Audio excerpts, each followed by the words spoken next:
Commander Hyunwoo Kim stood on the bridge of the diplomatic ship Harmony, watching the stars drift past the viewing window. 23 years had passed since humans first joined the Galactic Federation, and he still felt proud of what his species had accomplished. While other races fought wars and conquered planets, humans had chosen a different path.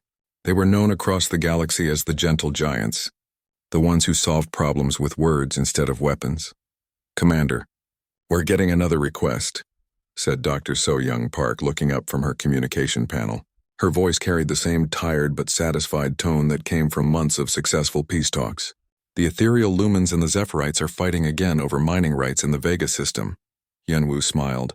"Again? That's the third time this year. What do they want us to do?" "The usual. Come in. Listen to both sides. Find a solution that makes everyone happy." So-Young stretched her arms above her head. "I swear, sometimes I think these species would fight over who gets to breathe first if we weren't around to stop them." From his station near the weapons console, Captain Dongmin Lee looked up with concern in his eyes. "Maybe that should tell us something about the galaxy we live in. Everyone else is ready to fight at any moment, but we keep pretending that talking will solve everything." Hyunwoo turned to face his old friend. They had served together for 15 years, and Dongmin always said the same thing. The captain believed humans were too trusting, too willing to see the good in other species. "Come on, Dongmin. Look at our record. We've stopped 12 major wars in the past 5 years alone. We've saved millions of lives. And what happens when we meet someone who doesn't want to talk?" Dongmin asked. "What happens when we find a species that only understands strength?" "Then we'll find another way," Hyunwoo said firmly. "That's what makes us human. We don't give up on peace just because it's hard." The communication panel beeped again. This time it was Ambassador Jin-Ah Choi calling from the Galactic Council station. Her image appeared on the main screen, showing a woman in her 50s with kind eyes and graying hair. "Hyunwoo, I have good news and complicated news," she said. "The good news is that the Council has officially recognized humans as the most effective peacekeepers in Federation history. They're calling our methods the evolutionary step beyond violence." So-Young clapped her hands together. "That's wonderful. What's the complicated news?" Jinna's expression became more serious. "The Vakari Empire has been expanding again. They've taken 3 systems in the past month, and the species living there have been displaced." Dongmin leaned forward. "Displaced? You mean killed or enslaved?" "The reports are unclear," Jinna admitted, "but several council members have asked if humans would be willing to mediate. The Vakari have never agreed to peace talks before, but they've indicated they might be interested in negotiations." Hyunwoo felt excitement build in his chest. The Vakari Empire was known throughout the galaxy as one of the most aggressive civilizations.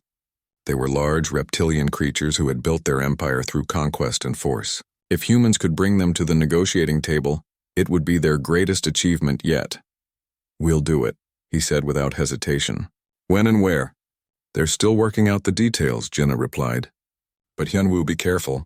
The Vakari aren't like the other species you've dealt with. They respect strength above all else." After the call ended, Dongmin shook his head slowly. "This is a mistake. The Vakari have been conquering worlds for 200 years. They don't suddenly decide to make peace because humans ask nicely. Maybe they're tired of fighting," So-Young suggested. "Maybe they've realized there's a better way. Or maybe they see an opportunity," Dongmin said darkly. "Think about it. Humans have a reputation for being peaceful. We don't have a strong military. We don't threaten anyone. From their perspective, we might look like easy targets." Hyunwoo placed a hand on his friend's shoulder. "Dongmin, I understand your concerns, but this is what we do. This is what we're good at. We find common ground between enemies. We show them that cooperation works better than conflict." Over the next few weeks, reports continued to come in about Vakari expansion. They had taken 2 more systems, each time overwhelming the local defenses quickly and efficiently. The displaced populations told similar stories. The Vakari ships would appear without warning, demand immediate surrender, and destroy anyone who resisted. But there was also encouraging news. Vakari representatives had agreed to preliminary discussions about a peace summit. They seemed genuinely interested in finding a diplomatic solution to their expansion needs. "Look at this," So-Young said one morning, showing Hyunwoo a data pad filled with cultural information. "The Vakari have been sending us examples of their art and literature. Some of this poetry is actually quite beautiful. Listen to this." In the silence between the storms, we find the strength to grow. Hyunwoo nodded appreciatively. See? Every species has the capacity for beauty and peace. We just have to help them find it. Even Dongmin seemed slightly encouraged by the cultural exchanges. I admit this is more than I expected from them. Maybe you're right. Maybe they really do want to change. The breakthrough came on a Tuesday. Ambassador Gina called with the biggest news of her career. The Vakari Empire had agreed to a full peace summit. Not only that, but they wanted to make it a celebration of galactic unity. They were inviting representatives from dozens of species to witness what they called a new age of cooperation. They want to hold it on Kepler 442b, Gina explained. It's a neutral world, beautiful climate, perfect for a large gathering. They're even offering to provide transportation for any species that needs it. Hyunwoo felt tears of joy in his eyes. This was everything he had worked for his entire career. How many people are we talking about? The Vakari suggested that this should be a celebration for families, not just diplomats. They want to show that peace affects everyone, not just politicians. We're looking at maybe 50,000 humans plus representatives from 40 other species. Dongmin frowned. That's a lot of civilians in one place. Are we sure about the security? The Vakari are handling security, Gina said. And honestly, Dongmin, if we can't trust them at their own peace summit, when can we trust them? As the weeks passed and preparations for the summit began, excitement built throughout human space. This wasn't just another negotiation, this was history in the making. Children drew pictures of humans and Vakari shaking hands. Schools organized projects about galactic peace. The news networks called it humanity's greatest diplomatic triumph. Hyunwoo spent his days coordinating with other human ships that would attend the summit. Families were coming from dozens of colonies, excited to be part of this historic moment. Dr. Park worked with xenobiologists from other species to plan cultural exchange programs during the summit. Even Captain Lee seemed caught up in the optimism. Maybe I was wrong, he admitted one evening as they watched the stars. Maybe peace really is possible even with the Vakari. It's always been possible, Hyunwoo replied. We just had to believe in it enough to make it real. The Harmony would be part of the largest human fleet ever assembled for a peaceful purpose. 50 ships carrying 50,000 people, all united by the dream of a galaxy without war. As they prepared to leave for Kepler 442b, Hyunwoo looked around at his crew and felt pride swell in his chest. Humanity had chosen peace over violence, cooperation over conquest. Soon the entire galaxy would see what that choice could accomplish. The planet Kepler 442b was more beautiful than any pictures could show. As the human fleet dropped out of hyperspace, 50,000 people pressed against viewing windows to see rolling green hills, crystal-clear lakes, and cities that seemed to grow from the landscape itself. The Vakari had chosen well for their peace summit. Commander Hyunwoo Kim stood on the bridge of the Harmony, watching as hundreds of ships from dozens of species arrived in orbit. He had never seen so many different civilizations gathered in one place. There were the graceful ships of the ethereal lumens looking like floating crystals. The Zephyrite arrived in vessels that seemed to be made of living metal. Even the mysterious Nethak had sent representatives, their gas-based ships shimmering like clouds. It's incredible, whispered Dr. So-Young Park, standing beside him. Look at all of them. Every major civilization in the galaxy, coming together for peace. Captain Dongmin Lee was studying the tactical display, but even he seemed impressed. I count over 300 ships. The Vakari really did invite everyone. He paused, then added, their security fleet is impressive too. I'm seeing at least 100 Vakari warships providing protection. As it should be, Hyunwoo said. This is the most important gathering in galactic history. Of course they want to keep everyone safe. The first shuttles began launching from the human ships carrying families and diplomats down to the planet's surface. Hyunwoo watched parents holding their children's hands as they prepared to witness history. These people had traveled across the galaxy because they believed in peace, because they wanted to see humanity's greatest achievement. On the planet's surface, the Vakari had built an enormous amphitheater in the middle of a beautiful valley. The structure could hold over 200,000 beings, with sections designed for different species' needs.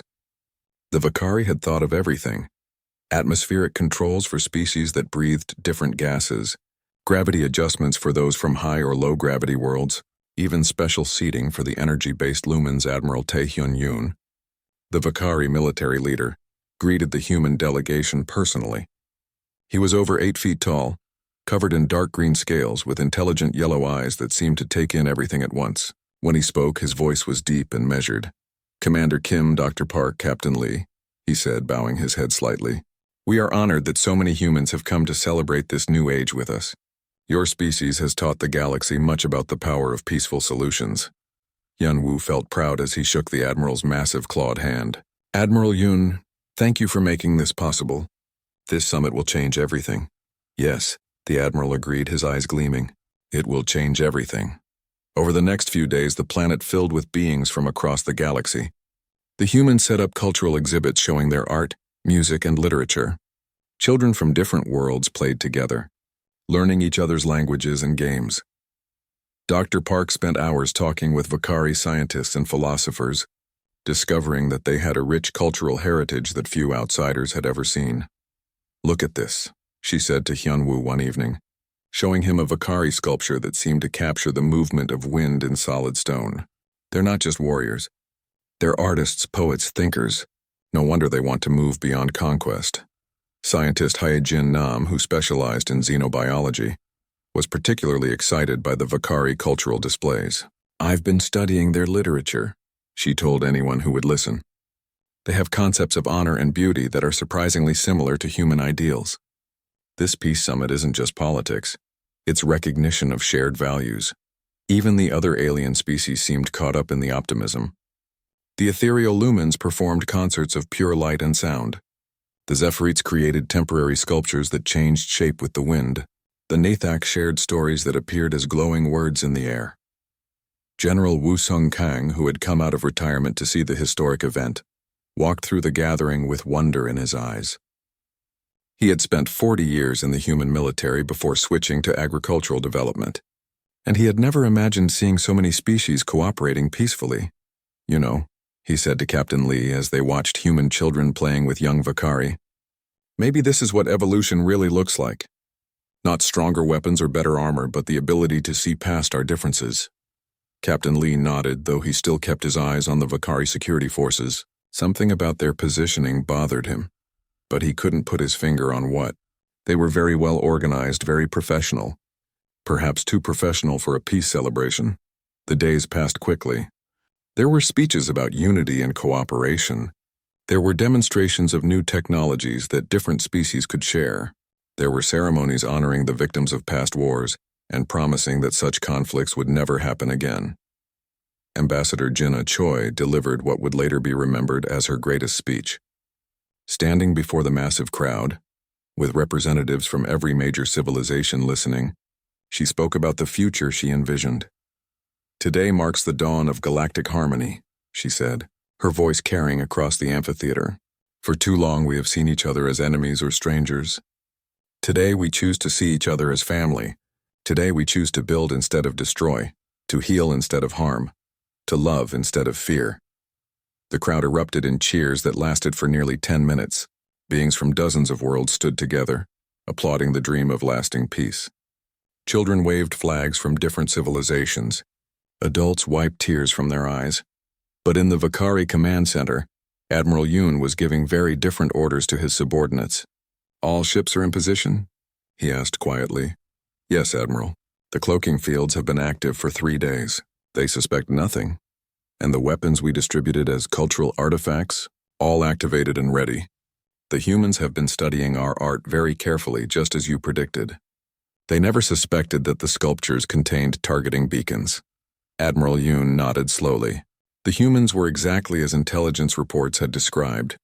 Peaceful, trusting, eager to see the best in everyone. It had made them remarkably easy to manipulate. The plan had been months in the making. The Vakari had studied human psychology carefully, learning exactly what the humans wanted to hear. They had crafted poetry and art designed to appeal to human emotions. They had presented themselves as a warrior culture ready to embrace peace, knowing that humans couldn't resist such a narrative. And now, 50,000 humans were gathered in one place, along with representatives from every other major civilization. In one stroke, the Vakari could eliminate the galaxy's primary peacekeepers, and send a message to every other species about what happened to those who opposed Vakari expansion. The ceremony was scheduled to conclude the next day with a grand celebration. Admiral Yoon would give a speech about the new age of cooperation, and then the orbital bombardment would begin. By evening, there would be no more human peace negotiators, no more species willing to stand up to Vakari conquest. That night, as humans across the planet celebrated what they believed would be their greatest triumph, Commander Kim stood outside his temporary quarters looking up at the stars. The orbital traffic was heavy, with ships from many species providing security and logistics support. "Beautiful night," said Captain Lee, joining him. "The most beautiful I've ever seen," Hyunwoo agreed. "Tomorrow changes everything, Dongmin. Tomorrow the galaxy becomes a place of peace instead of war." Captain Lee was quiet for a long moment. Something was still bothering him about the Vakari security arrangements, but he pushed the feeling aside. Tomorrow was too important to ruin with paranoia. "You know what the best part is?" Hyunwoo continued. "Our children will grow up in a galaxy where species talk to each other instead of fighting. They'll never have to see the kind of wars our grandparents lived through." High above them, invisible Vakari warships moved into final position. The weapons that had been disguised as cultural gifts powered up silently. Admiral Yoon reviewed his battle plans one last time, making sure every detail was perfect. Tomorrow the galaxy would indeed change forever. But not in the way the humans expected. The morning of the final ceremony dawned bright and clear on Kepler 442b. 50,000 humans woke up excited to witness what they believed would be the most important day in galactic history. Families gathered for breakfast, children put on their best clothes, and diplomats reviewed their speeches one last time. Commander Hyunwoo Kim was having coffee with his senior staff when the first explosions began. The Vakari had planned their betrayal perfectly. The cultural artifacts they had given to humans as gifts were actually sophisticated weapons, activated by remote signal. Across the human section of the amphitheater, sculptures exploded into deadly fragments. The beautiful poetry displays released poisonous gas designed specifically to kill human biology. At the same time, the cloaked Vakari warships revealed themselves in orbit. Hundreds of them that had been hiding for days. Their first bombardment targeted the human ships, destroying most of them before anyone could react. "What's happening?" Dr. So-Young Park screamed as their building shook from nearby explosions. Captain Dongmin Lee was already at his communication panel, his face pale with horror. "It's an ambush. The Vakari are attacking everyone." This was all planned. Through the windows they could see the amphitheater dissolving into chaos. The carefully organized seating areas had become death traps. Humans were running in every direction, trying to find their families, trying to escape the killing zone that the Peace Summit had become. Hyunwoo grabbed his communicator, trying to reach the other human ships. Most didn't respond. They had been destroyed in the first wave of attacks. The few that did answer were reporting massive casualties. "Commander, this is Captain Minho on the Unity," came a broken voice through the static. "We're hit bad. Engines gone, life support failing. They knew exactly where to shoot us. This wasn't random, they studied our ships. How many survivors?" Hyunwoo asked, though he was afraid to hear the answer. "Maybe 300 out of 2,000. Sir, they're not just attacking humans. I'm seeing Lumen ships burning too. The Zephyrite, the Nethak. They're killing everyone who came here for peace." Captain Lee was monitoring the tactical situation, his training taking over despite the horror around them. "It's worse than that. The other species aren't fighting back. Some of them are actually helping the Vakari." "What?" So-Young stared at him in disbelief. "Look at the orbital display. Those aren't just Vakari ships up there anymore. I'm seeing Krillian vessels, Mordex fighters, even some species I don't recognize. This wasn't just a Vakari operation, they have allies." The terrible truth was becoming clear. Many alien civilizations had been secretly resentful of humanity's growing influence as galactic peacekeepers. They had seen humans as naive idealists who prevented stronger species from claiming what they deserved. The Vakari had offered them a chance to eliminate the humans and divide human territory among themselves. Hyunwoo tried to reach Ambassador Jina Choi, but her section of the complex had taken a direct hit from orbital bombardment. Dr. Park was crying as she watched the news feeds coming in from across the planet. Families were being slaughtered. Children who had come to celebrate peace were dying alongside their parents. "We have to get out of here," Captain Lee said. "There's a small transport in the emergency hangar. If we can reach it." "No," Hyunwoo said firmly. "We're not leaving without trying to save as many people as we can. Sir, with respect, there's nothing we can do here. The planet is surrounded by hostile ships. Our people are dying by the thousands. The best thing we can do is get word back to Earth." As if to emphasize his point, another series of explosions rocked the building. Through the smoke and flames, they could see Vakari ground troops moving through the complex, systematically hunting down survivors. They ran through collapsing corridors, past rooms where families had been celebrating just hours before. The transport hangar was on the other side of the complex, and every step was dangerous. Vakari soldiers were everywhere, their weapons specifically designed to be lethal to human physiology. In the hangar, they found a scene that would haunt Hyunwoo for the rest of his life. Hundreds of humans had tried to reach the transports, but Vakari forces had been waiting for them. Bodies were everywhere, men, women, children, all cut down as they tried to escape. "There," So Young whispered, pointing to a small courier ship hidden behind a pile of debris. "It might still work." They crept toward the ship, stepping carefully around the bodies of people they had known, people who had come here believing in peace. Captain Lee checked the ship's systems while Hyunwoo tried to establish contact with any surviving human vessels. "Commander, this is the Hope calling any human ships," came a desperate voice over the communicator.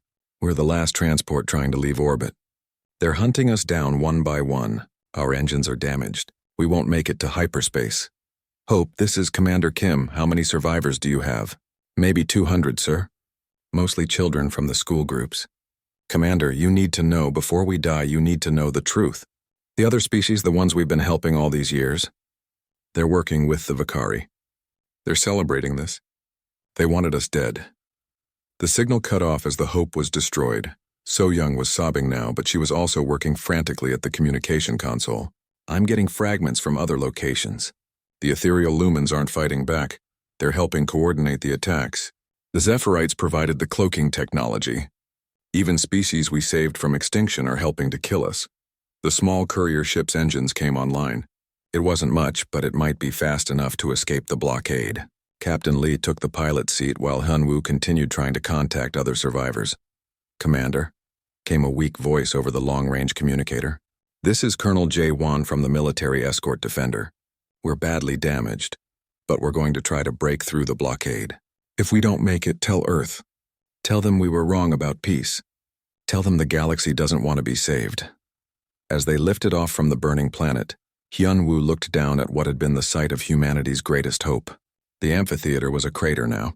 The cultural centers where humans had shared their art and dreams were smoking ruins. 47,000 humans had died in less than 6 hours. "How many ships escaped?" he asked Captain Lee. "Maybe a dozen out of 50. Most of those are damaged and being hunted." Lee's voice was hollow with grief and rage. "Hyunwoo, we saved some of these species from extinction.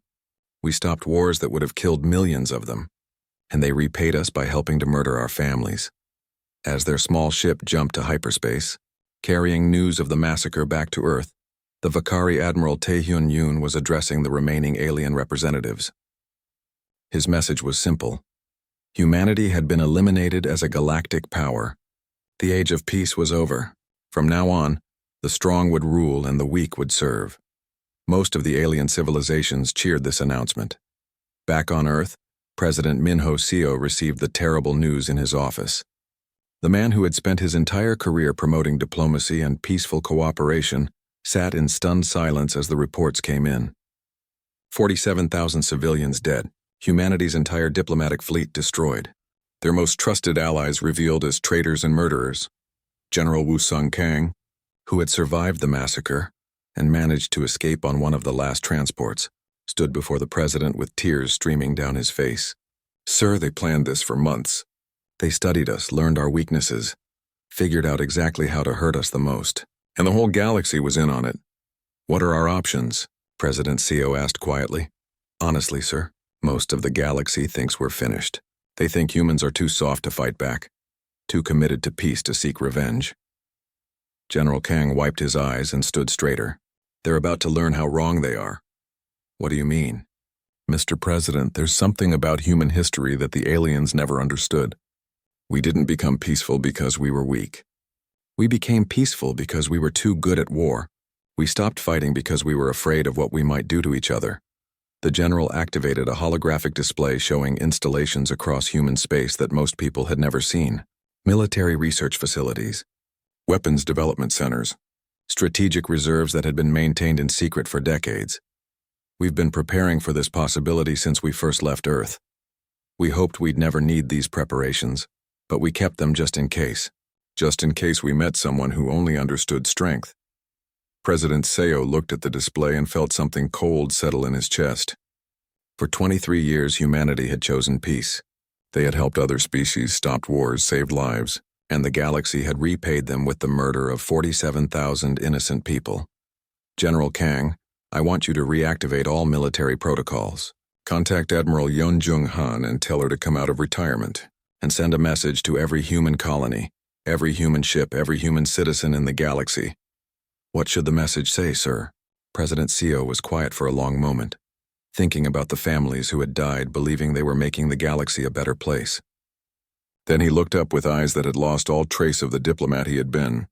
Tell them the age of human peace is over. Fleet Admiral Yeon Jung-han had been growing vegetables on her farm when the call came. She was 63 years old, retired from military service for 8 years, and had been enjoying the quiet life of growing things instead of destroying them. When President Seo's message reached her, she was picking tomatoes for her evening meal. Admiral Han, this is President Seo. I know you've been retired, but I need you to come back. The galaxy has made it clear that they only understand one language. And you're the best speaker of that language humanity has. Yeonjung had watched the news reports from Kepler 442b with growing horror. 47,000 civilians murdered while attending a peace ceremony. Children killed while trying to learn about other cultures. Families destroyed while celebrating what they thought would be the dawn of galactic harmony. She put down her basket of tomatoes and walked to the old storage shed behind her house. Inside, sealed in protective cases, were her old uniforms and decorations. She hadn't looked at them in years, but she had kept them clean and ready just in case. The next morning, Admiral Han walked into the Strategic Command Center wearing her full dress uniform. The staff who saw her stopped what they were doing and stared. She was a legend among human military personnel, the architect of defensive strategies that had protected human colonies from pirates and raiders for decades. General Kang, she said, greeting her old friend with a firm handshake. I understand we have a problem to solve. More than a problem, Admiral. We have a war to fight, and I'm afraid it's going to be unlike anything we've ever prepared for. Over the next few hours, Admiral Han reviewed the intelligence reports with growing anger.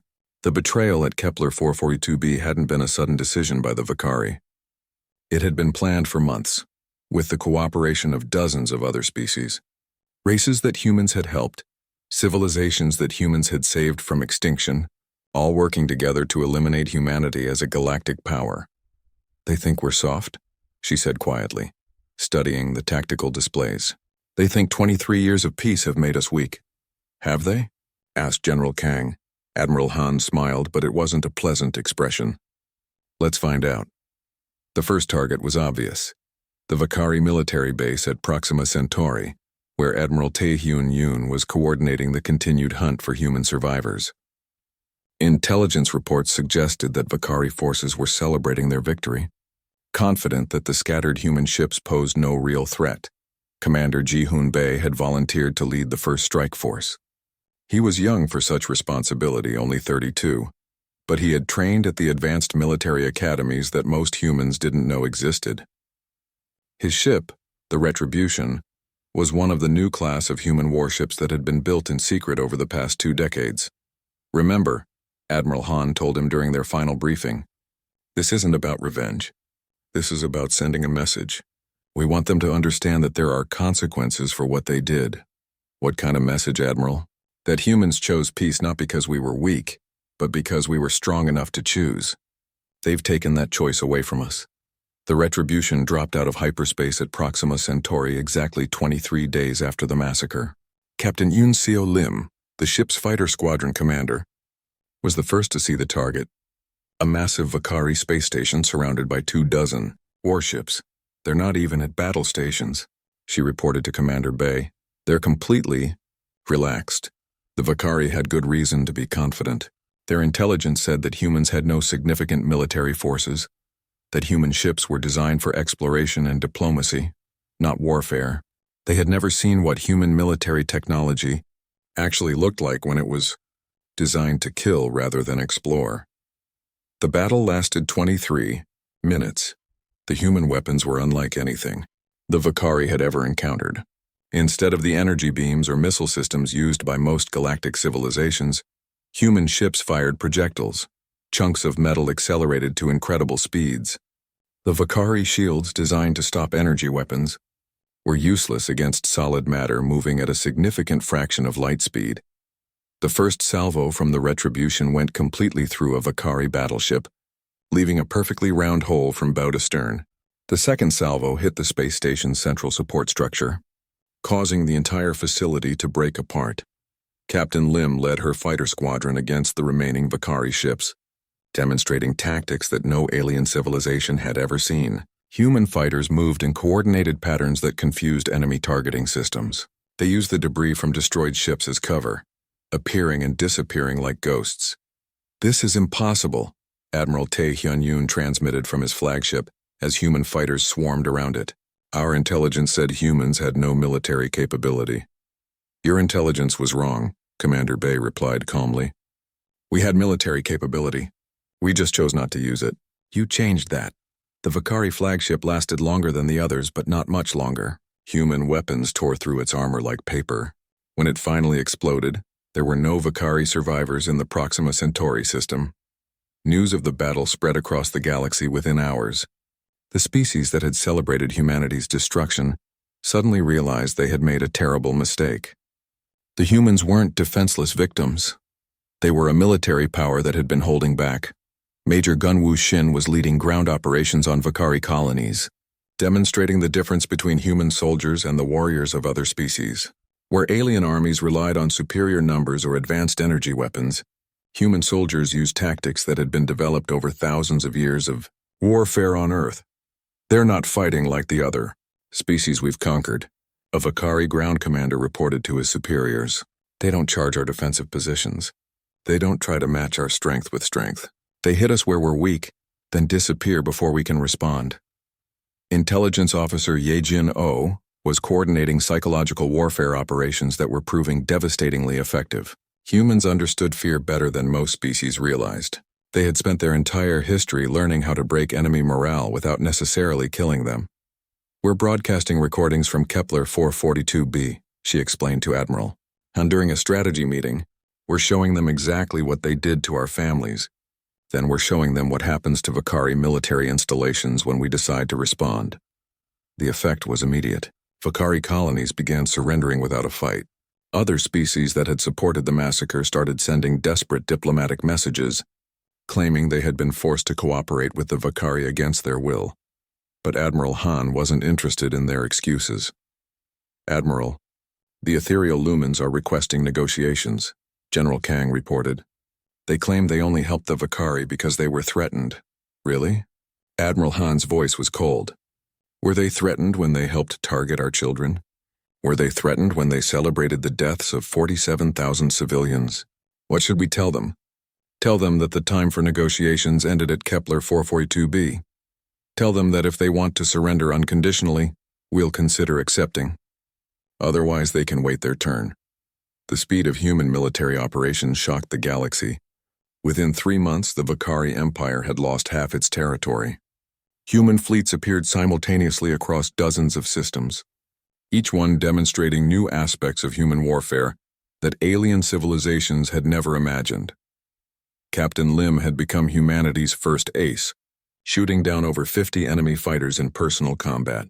Her tactics were being studied by military academies on every human world. "The key," she explained to new pilots, "is that we don't fight like they expect us to fight. They're used to enemies who follow their rules, who use their strategies.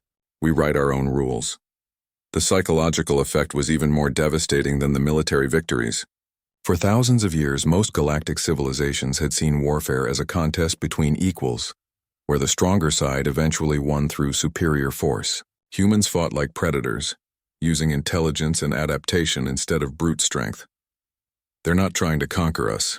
a Zephyrite military analyst reported with terror in his voice. They're trying to eliminate us as a threat. They don't want our territory or our resources. They want to make sure we can never threaten them again. Emergency sessions of the Galactic Council became increasingly desperate.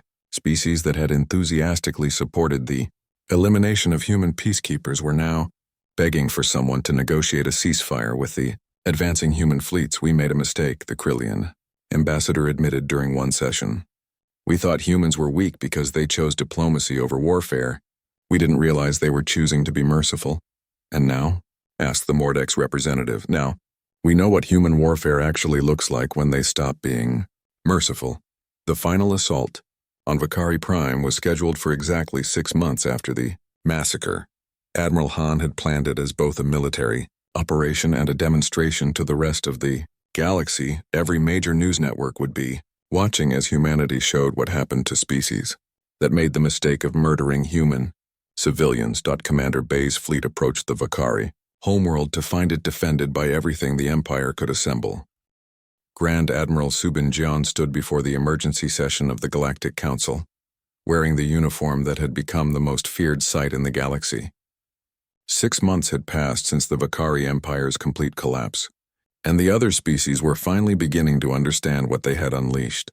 The council chamber, once filled with proud representatives from dozens of civilizations, now held only frightened delegates who jumped at shadows. Half the species that had celebrated humanity's destruction at Kepler 442b were no longer independent civilizations. Their worlds were now under human protection, their militaries disbanded, their leaders replaced by human-appointed administrators. Honored delegates, Admiral John began, her voice carrying the quiet authority of someone who commanded the most powerful military force in galactic history. You have requested this meeting to discuss terms for ending hostilities between your civilizations and humanity. I am here to explain why those terms are no longer yours to negotiate.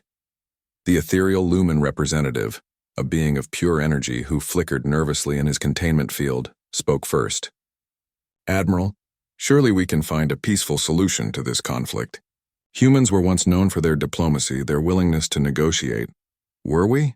Admiral Jian asked calmly. I seem to remember that the last time humans tried diplomacy, 47,000 of our people were murdered while attending a peace ceremony. I seem to remember that every species in this room either participated in that massacre or celebrated it afterward. The silence that followed was broken only by the nervous sounds of various species breathing, humming, or maintaining their life support systems. None of them wanted to meet the Admiral's eyes. Diplomat Jae-Wan Choi, Ambassador Jinnah's son, stepped forward. He was only 28, but the massacre at Kepler 442b had aged him. He had watched the recordings of his mother's final speech about galactic harmony, delivered just hours before she was murdered by the very species she was trying to help. The facts are simple, he said, his voice carrying none of the warmth that had characterized his mother's diplomacy. 6 months ago, you collectively decided that humanity was too dangerous to exist. You were right, but not in the way you thought. We were dangerous because we were the only thing preventing this galaxy from becoming what it has now become. A place where the strong rule absolutely and the weak exist only by permission. The Zephyrite delegate, a crystalline being whose surface had lost most of its natural glow, tried to protest. That's not fair. Some of us were forced to cooperate with the Vakari. We didn't want to participate in the massacre, didn't you? Admiral Jian activated a holographic display showing surveillance footage from Kepler 442b. This is your species representative celebrating the success of the ambush. This is your military commander coordinating with Vakari forces to prevent human ships from escaping. This is your government officially annexing human colonial territory before our people's bodies were even cold. The Zephyrite delegate's crystalline form seemed to shrink. Like all the others, his species had believed that humans were too committed to peace to seek real revenge. They had thought they could murder human civilians and then negotiate a favorable settlement when the survivors complained. They had been catastrophically wrong. The old galaxy is gone, Admiral Jian continued. The galaxy where species could commit atrocities and then hide behind diplomatic immunity, where the strong could prey on the weak without consequence, where civilizations could break every moral law and then expect to be forgiven because they claimed they were afraid or forced or misunderstood. That galaxy died at Kepler 442b. along with 47,000 humans who believed in something better. Emperor Kyung-ho Ryu, the former Vakari leader, was brought into the chamber in restraints. He had been captured during the fall of the Vakari homeworld and was being held as a war criminal. His once proud bearing was broken, his eyes showing the defeated look of someone who had gambled everything and lost. Emperor Ryu planned and executed the Kepler 442b massacre, Admiral Jaeon announced. He studied human psychology for months, learning exactly what we wanted to hear, exactly how to gain our trust. He turned our greatest strength, our willingness to believe in the goodness of others, into a weapon against us. The Emperor looked around the chamber at the representatives of species that had once been his allies. You were all part of this, he said bitterly. You all celebrated when the humans were killed. Don't pretend now that you're innocent victims. Emperor Ryu is correct, Diplomat Choi said. You were all complicit.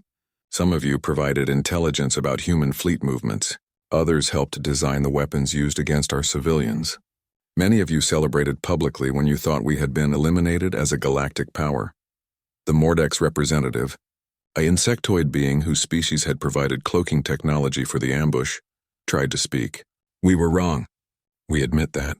But surely humans who once valued mercy and forgiveness can find a way to move past this. Admiral John's expression didn't change. Mercy? You want mercy from the species whose children you helped murder? Forgiveness from the civilization you tried to genocide? She paused, looking around the chamber. Very well. I'll show you the same mercy you showed to the families at Kepler 442b. The chamber fell silent as the implications sank in. From this day forward, Admiral Jaeon announced, humanity assumes responsibility for galactic security. Military forces of all species will be disbanded or placed under human command. Colonial expansion requires human approval. Interspecies conflicts will be resolved by human arbitrators. Any species that refuses these terms will be considered a threat to galactic peace and will be dealt with accordingly. You're talking about conquering the entire galaxy, protested the Krillian delegate. No, said Admiral John quietly. We're talking about preventing another Kepler 442b. You see, we've learned something important about this galaxy. Left to your own devices, you inevitably turn to violence and betrayal. You prey on the weak, you break treaties when convenient, and you murder innocents when it serves your purposes. Diplomat Choi stepped forward again. My mother believed that all species could choose to be better, that everyone could embrace peace and cooperation. She died for that belief. We won't make her mistake again. So what happens now? Asked the Nethak representative, its gaseous form flickering with nervous energy. Now you learn to live under human protection, Admiral Jaeon replied. You'll find that we're quite benevolent rulers as long as you follow the rules. We'll protect you from each other, mediate your disputes, help you develop peacefully. All we ask in return is that you never again threaten innocent civilians. And if we refuse, Admiral Jaeon's smile was cold. You've seen what happened to the Vakari Empire. The choice is yours. Over the following months, human administrators arrived on worlds across the galaxy. They brought with them a new kind of order, one based on the protection of the innocent rather than the desires of the powerful. Species that had spent centuries warring with each other found themselves forced to cooperate under human oversight. Some civilizations prospered under the new system. Species that had been oppressed by stronger neighbors suddenly found themselves protected by human military forces. Smaller civilizations that had lived in fear of conquest could now develop in peace. Others chafed under human authority but dared not rebel openly. The fate of the Vakari Empire served as a constant reminder of what happened to species that challenged human rule. 10 years later, Diplomat Choi, now promoted to Senior Administrator for Galactic Affairs, stood in his office looking out at the capital city of New Geneva on Earth's moon. Representatives from hundreds of species came here now to request permission for various activities, to report on their compliance with human regulations, or to seek human mediation in disputes. A young human aide, barely 20 years old, knocked on his door. Sir, the weekly security briefing is ready. Any major incidents this week? Choi asked. Nothing significant. There was a minor border dispute between the Lumens and the Zephyrite, but our mediators resolved it peacefully. The former Vakari territories continue to show good progress in their rehabilitation programs. Overall, galactic crime is down 30% from last year, and we haven't had a major war in over 8 years. Choi nodded. The galaxy was more peaceful now than it had been in recorded history. Species that had been enemies for millennia worked together under human supervision. Children of different races played together on worlds that had once been battlefields. But the price of that peace was constant vigilance. Human military bases monitored every star system. Human intelligence networks watched for signs of rebellion or aggression. Human fleets patrolled trade routes and border regions ready to respond to any threat. "Sir?" his aide asked. "Are you all right?" Choi looked at a holographic picture on his desk, his mother giving her final speech about galactic harmony, just hours before she was murdered. "I was just thinking about what my mother would say about all this. Whether she would approve of what we've become. What do you think she would say?" Choi was quiet for a long moment. "I think she would understand that sometimes you have to choose between being loved and being respected. She chose to be loved and they killed her for it.